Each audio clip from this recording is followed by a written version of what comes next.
रविशंकर प्रसाद पूर्व केंद्रीय कानून मंत्री चुनावी मैदान में है। पिछली बार वो पहली बार चुनाव में उतरे थे, उससे पहले राज्यसभा का ही रास्ता हमेशा रहता था, जीते थे।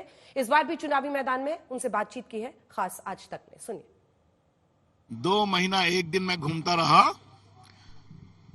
इतनी गर्मी में भी मैंने एक मीटिंग नहीं छोड़ी, खूब प्रचार किया, आपने भी देखा। आज जनता के आशीर्वाद का दिन है, तो जनता का आशीर्वाद मिलेगा। देश के विकास के लिए, स्थायी सरकार के लिए, गरीबों के विकास के लिए, किसानों के लिए, और मोदी जी ने देश के लिए काम किया, उसका आशीर्वाद मिलेगा। और खड़गे जी कह रहे हैं 4 जून के बाद प्रधानमंत्री बदल जाएगा, सरकार नहीं रहेगी। दिन में सपने देखने पर कोई मनाही नहीं है। राहुल गांधी का प्रधानमंत्री बन सकते हैं क्या इंडिया गठबंधन के? दिन में सपने देखने पर कोई मनाही नहीं है, तो हर चुनाव में होता है। ऐतिहासिक जीत होगी देश में, बिहार में और पटना साहिब में भी। अच्छा, ये बताइए 400 पार का जो आप लोगों का टारगेट है, 4 जून की प्रतीक्षा कर लीजिए, देख लीजिएगा। अच्छा, एक आखिरी सवाल, ये जो प्रधानमंत्री जो ध्यान लगा रहे हैं कन्याकुमारी में, उसको लेकर जबरदस्त राजनीति है। ये बहुत दुर्भाग्यपूर्ण है। प्रधानमंत्री योगी भी हैं, वो केदारनाथ में ध्यान लगा चुके हैं। ये तो सनातन का अपमान कर रहे हैं। आप करिए, आपको हिम्मत है तो करिए, कहाँ मनाही है। लेकिन इस तरह का व्यंग करना ये शर्मनाक है। मैं बहुत भर्सना करता हूं। जीत को लेकर कितने आश्वस्त है इस बार? जनता का आशीर्वाद मिलेगा। शत्रुघ्न सिन्हा को 2,90,000 वोट से हराया था, उनका नाम नहीं लिया था। इस बार भी जनता का आशीर्वाद अच्छा मिलेगा। एक बहुत दिलचस्प बात इस बार हुई है, वो जल्दी से अपने दर्शकों को बताकर हम आपको सुनाएंगे अन्य बातें भी। देखिए, पटना सीट, यहां पर पिछली बार शत्रुघ्न सिन्हा, मतलब शॉटगन के नाम से काफी मशहूर है, वो कांग्रेस के टिकट पर लड़े थे, लेकिन फिर यहां वो हार गए रविशंकर प्रसाद से। अच्छा, इस बार उनको आसनसोल में टिकट दिया गया, जहां पर बाई इलेक्शन में पहली बार आसनसोल सीट टीएमसी के लिए शत्रुघ्न सिन्हा ने जीती थी। शत्रुघ्न सिन्हा मुकाबला में थे, पवन सिंह को बीजेपी ने उतारा। पवन सिंह के साथ पहला इंटरव्यू मैंने ही किया टिकट मिलने के बाद, जिम में ही वो गंजी में बैठे हुए थे, अपना पूरा वीडियो देख के बहुत खुश हो रहे थे।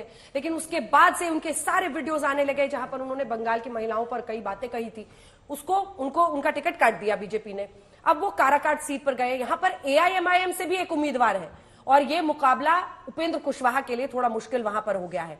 फिर आसनसोल की सीट पर अब बीजेपी सोचने लगी किसे उतारा जाए, तो फिर वहां पर उन्होंने उतारा एसएस अहलूवालिया को, जो पहले कीर्ति आजाद के सामने चुनाव लड़ते थे। तो बहुत बंगाल बिहार का ये जो अरिथमेटिक इधर उधर हुआ है, जिसे कहते हैं म्यूजिकल चेयर के तौर पर, वो दिलचस्प है। लेकिन बिहार में एक और फैक्टर है, और वो है RJD factor, Lalu Prasad Yadav factor, तेजस्वी फैक्टर। आइए आपको सुनाते हैं, इन तीनों से ही बातचीत हुई है आज तक की, वो क्या कह रहे हैं आज जब 8 सीटों पर बीजेपी एक तरह से लिटमस टेस्ट के लिए उतरी है। पिछली बार आपने सारी सीटें यह हासिल की थी, आरजेडी कितनी कठिन चुनौती दे रही है। वोट दे दिया है, क्या अपील करेंगे? आप लोगों से अपील है कि बूथ पर पहुंचे, लोकतंत्र के इस पर्व में हिस्सा लें, और संविधान, लोकतंत्र और आरक्षण जो खत्म करना चाहते हैं, जिन लोगों ने महंगाई, गरीबी, बेरोजगारी बढ़ाई है, उसके खिलाफ वोट का चोट करें। आज अंतिम दौर में क्या उम्मीदें थे? बीजेपी सफा चट।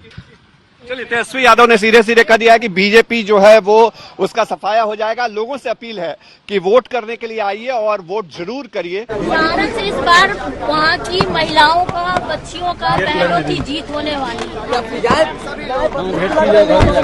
मैम, इस बार आपकी सरकार बन रही है ना? सरकार तो बन रही है मैडम।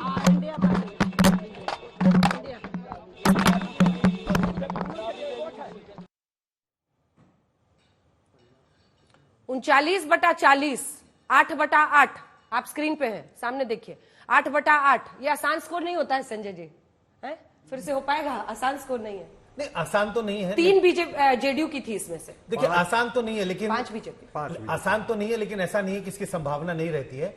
जब 2014 में बीजेपी ने कई राज्यों में मैक्सिमम स्कोर्स किए थे, राजस्थान का जिक्र कर लें, गुजरात का जिक्र कर लें, तो ऐसा लगता था कि 2019 में ये रिपीट नहीं कर पाएगी, लेकिन बीजेपी ने रिपीट किया। लेकिन 14 और 19 और 19 और 24 में फर्क है। ये जरूर है कि बीजेपी ने और एनडीए ने बहुत अच्छा प्रदर्शन किया था बिहार में, 40 में से 39, और आज जो 8 सीटों पर बिहार में चुनाव हो रही है, सारी की सारी एनडीए की सीटें हैं।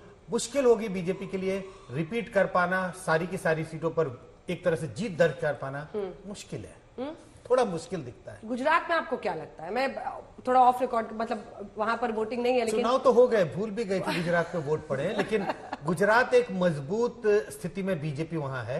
लगातार से कई सालों से 25 और सालों वहां से। पर मैं सिर्फ ये कहना चाह रही हूँ, कोई हैरानी की बात नहीं होगी अगर कोई वहां आसानी से रिपीट कर दे वो अपने नहीं, पिछले दोनों में हैरानी की बात नहीं होगी। अगर आसानी से 26 की 26 सीटें जीत जाएं तो भी हैरानी नहीं होगी, और अगर एक आध सीटें वो कहीं स्लिप कर जाएं तो भी मुझे कोई हैरानी नहीं होगी।